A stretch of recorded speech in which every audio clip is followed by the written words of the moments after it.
You guys are watching the Cowboys Report. I am Tom Downey. It's the mailbag. We answer all of your questions as they come in here live via hashtag Cowboys or via Super Chat. And some super thanks. Those that come in throughout the week, we will show you guys some love, like David did.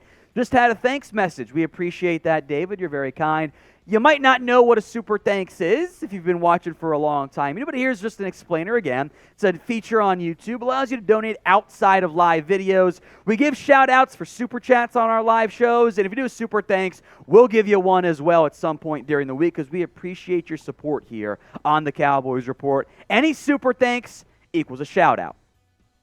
Bohannon 94, my man Tom Downey, once again, love the show. Thank you, my friend. Do you think we missed a good opportunity not getting Suh? And after watching the Packers lose the Titans, where do we go wrong? Go Cowboys. For Suh, I think in general you should always want to be in on players. The Cowboys were not. Also, the defense tackle has not been your issue. It's been your defensive ends, Dante Fowler, Dorrance Armstrong in particular, not doing a great job of keeping contained. I think Suh would have helped. I would have liked to have explored that market, but I'm not as mad as I will be if, for example, they don't go after or don't land Odell Beckham, just from that perspective there. As for Packers losing to the Titans, you had a 28-14 lead and you choked it away. That's what happened. You had that game on ice. You're in 4th and 7. You allow a touchdown on that play. Your offense doesn't do enough after that 14-point lead. Your defense couldn't stop a nosebleed in the ground game. They got the lead, and they got into the, Aaron Rodgers bad man scenario. In the end, you had that game. You blew it. I will make note, every NFL team has had a bad game or bad games this year. That's how it works in football. The Vikings were 8-1 and lost by 37. It happens sometimes. You're never always going to have your A game. What you need to, though, is make sure you don't have those bad games in January and February. The Week 11 NFL Cowboys Watch Party MVPs. We reran the numbers, and James Ibaravo was right. He was the Super Chat MVP winner. Congrats to you, James. He gets the gold medal. Jay Elam is our silver medalist, and Andres Ibarvo is third. They were our Week 10 MVP, so the Ibarvo's back-to-back Super Chat MVPs for us here. Big thank you to you guys. Spam MVP in the comments section to show James and Jay Elam and Andres some love in the comments section. If the ad break happens to come here on YouTube, it's great timing. Head down there and type in MVP. The Great Duke Bothers, $5. I would like to formally apologize to Brett Money Maher. Again, we're going to keep knocking on wood because they're kickers and they're weird and we don't ever trust them fully because they're kickers unless their last name is, or name I should say, is Justin Tucker or Prime Dan Bailey. Brett Maher has been awesome this year. He is 6 of 6 inside of 30, 3 of 3 inside of 40, 3 of 3 inside of 50, and 7 of 9 on 50+. You're not going to have him missing those. Drilled a 60-yarder, 2 missed extra points. Not his fault. There was a bad snap and a block. Brett Maher is hitting 90% of his field goals. That is a career high. And he's been great on kickoffs. He has been everything you could have ever wanted out of Brett Maher so far. So, yeah, he's been awesome, and hopefully that continues. From Will Marshall, did Kellen Moore finally figure it out? TP gets more touches, mix in Zeke, and on short yardage, I fear Kellen Moore will have a brain fart Thursday, go back to the BS.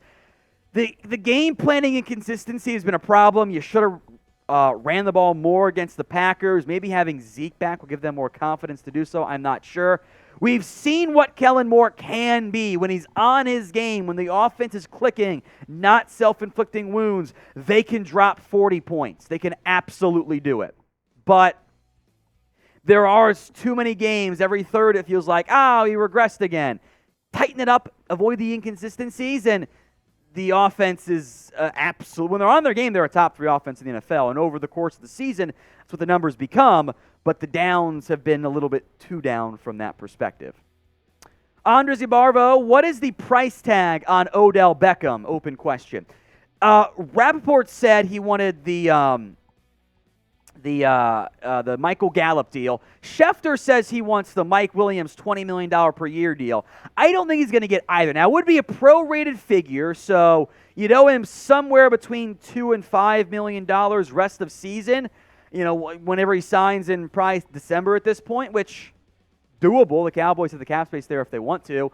I think that the if and when Odell Beckham signs with Dallas, basically ignore that initial contract figure. Whatever you see reported, it's probably not going to be a true reflection of what the money really looks like. You're going to want to see what the nitty-gritty contract details are, because there will probably be some triggers and escalators and de-escalators based on playing time and health and all that stuff in terms of what becomes guaranteed and how much you would get next year. That's what's worth figuring out, and I think we have to wait and see what that number looks like. You're probably looking at maybe $2 or $3 million rest of season, and figuring out what the contract looks like next year is very much uncertain because teams don't know how healthy that knee really is. That's why you got to bring him in for a visit. Today's Cowboys Report is sponsored by Established Titles. It's a fun and novel way to preserve the natural woodlands of Scotland while helping global reforestation efforts. It's a project based in the historic Scottish custom where landowners are referred to as lairds or lords and ladies in English. Title packs at least 1 square foot of dedicated land with a unique plot number on a private estate in Edelston, Scotland, and an official certificate with a crest. They plant a tree with every order and work with global charities, One Tree Planted, Trees for the Future, to support global reforestation efforts. You can officially include the title lord or lady on your credit card, plane ticket, dating profile, etc. Makes a great last-minute gift. The first 200 people who purchase a title pack using our link will effectively be next to my pile within a few minutes of walking distance. Depending on how many of you want to become a lord or a lady, we can build our own little Cowboys Report kingdom. Makes an amazing last-minute gift. And Established Auto is actually running an early massive holiday sale right now with discounts up to 80% off. Plus, if you use the code CHAT, C-H-A-T, you get an additional 10% off. So head over now, establishedtitles.com/chat to get your gifts and help support the channel. Links in the comments section and the description, establishedtitles.com/chat. Big ups to them for sponsoring today's show. More OBJ conversations. CJ DeYoung, nope. The Joneses will blow it with OBJ. He also says this. We're getting ahead of ourselves. The Cowboys historically will suck next week, and it is Thanksgiving. Chugs is right. Only the Joneses care about being relevant and not winning Super Bowls. And hope I'm wrong, Tom. Thanks for the great shows. Thanks to the Super Chat, CJ. We really appreciate that. They're obviously in the mix for OBJ. They got to show it with the money as well, which has always been a little bit dicey from that standpoint. As for the Thanksgiving, Thanksgiving games have been a problem. They're 1-4 in their last 5, which raises big concerns for me. I'm not pleased with the way that's gone for the Cowboys. They got screwed by the refs last year. We all remember. Derek Carr underthrows 5 passes, and they're all flagged because, of course, that makes sense. They got spanked without Dak and the Commanders in 2020. Bad showing that score against the Bills, not reflective of how that game went. The Cowboys were getting blown out. They did beat the then Redskins in 2018, and then there was the no Tyron Smith game as the Cowboys were bad in that 2017 stretch for a couple games. Hopefully it's more like this game, and they beat the Giants in 2018.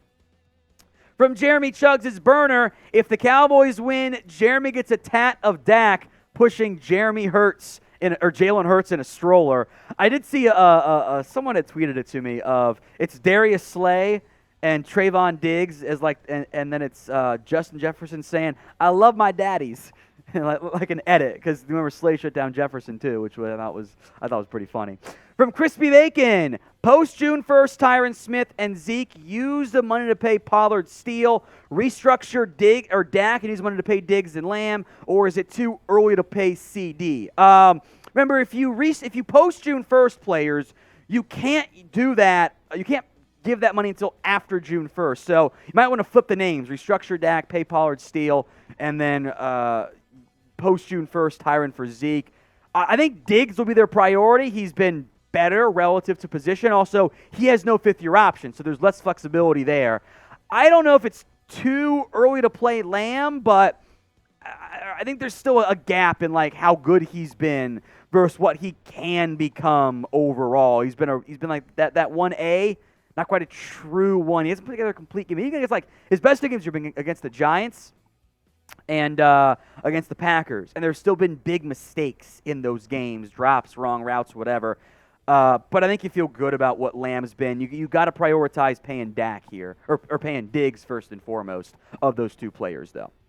From RB, like Cam Smith from South Carolina, that's the cornerback. And yeah, been pretty impressed by him. He hasn't been flawless so far this year, but I think if he's there late round one Kelvin Newsom comes in for 3 snaps and gets flagged immediately. Can't trust him. I think corner will be a big area of concern this offseason for the Cowboys. From Silly Willie, will the Cowboys get OBJ? Again, I think that they are the favorites right now to land Odell Beckham. He reportedly plans visits with the Cowboys and Giants, and maybe a third or fourth team will emerge there after Thanksgiving. It's his original team, the Giants. His family are all Cowboys fans, and those are your 2 contenders. There are, of course, contenders as well. I would argue the winner of Thanksgiving Day game should get Odell Beckham. What do you think? Do you want the Cowboys to sign OBJ? OBJ for yes, no BJ for no. Let me know in the comments section. Duncan39, with the Eagles' remaining schedule, can we catch Philly? You have a chance, but the Eagles, I do think, in the end, win the division. I'm going to pull up my New York Times simulator here in the Upshot playoff odds. As it sits right now, they're looking at the Cowboys are a 19% chance to win the division. Now, if you win this game and the Eagles game, we'll only say those 2 in there. You're looking at I'm doing the math right now. Your odds still only get boosted to 41%. So even if you win, and that assumes like favorites and other stuff against Philadelphia, so it's a good indication there. You beat the Giants and the Eagles, you're still at about a 41% chance. In the end, I do think Philly wins the division. You're just too far behind. You needed the Colts to step up last week. You know, Tom, I couldn't have said it better myself. I agree with everything you just said. It's just the math. Eagles winning. You can't. It's just. Tom McLeod's a Cowboy or Eagles fan? I don't know. It's just the math. That's People all are I'm doing talking. there. A super chat, $5 from Emmanuel Key. TP isn't an every down back. Kind of wish the fans would end that narrative. Limits explosive. Use him like a Debo Samuel or a McCaffrey. Well, McCaffrey has been an every down back, though. And Debo plays receiver and running back. Now, look, if most backs are not getting more than 60% of the team's snaps, and I think Pollard had like 70-something against the Packers, and he had 50-something against the Vikings with that game over by the third quarter. So it depends on how we're defining every down back. If we mean giving him the ball 30 carries a game, no, but there's like 3 backs who can actually hold up doing that. But in terms of being the majority as the lead back in a bit of a committee and getting 51 to 60%, what he's been doing, and there hasn't been any dip in the explosiveness so far. So just my thoughts. Now, if you want free Cowboys videos every single day and award-winning Q&As, according to my mom, hit that subscribe button right now, youtube.com/@CowboysTV. Free videos every single day.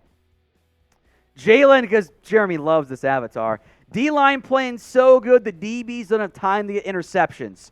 Hey, sacks on third down, interceptions, it's all gravy for me in the end. The Cowboys pass rush, especially in games like last week, they're able to get going. That was a Thanksgiving pun, by the way. From Tim Sidden Productions, hope I pronounced that last name right.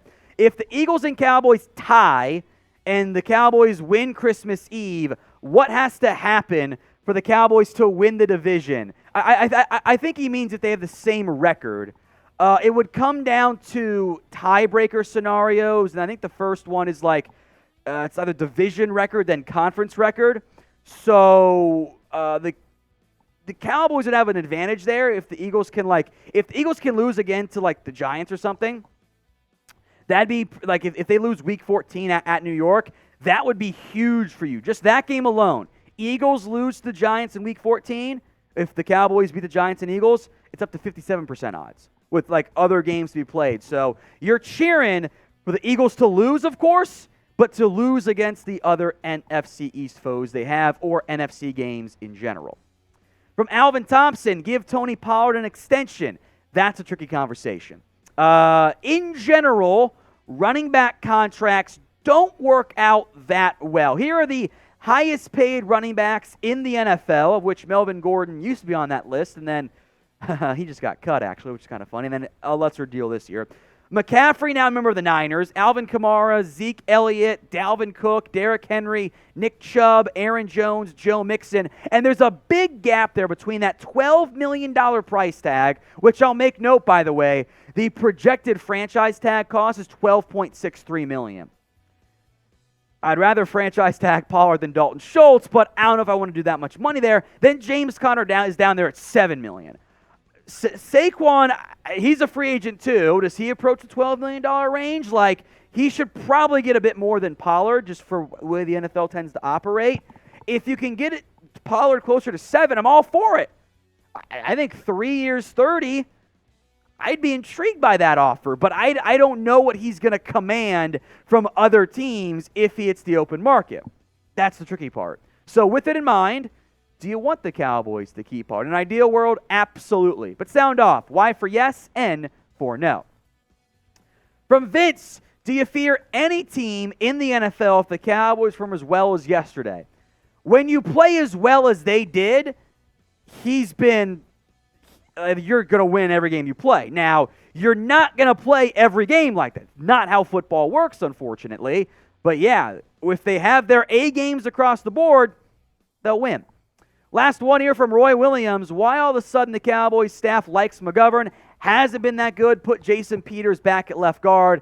The Cowboys have moved Peters to left tackle. They actually brought him in late in that game at left tackle. Tyler Smith in there at left guard.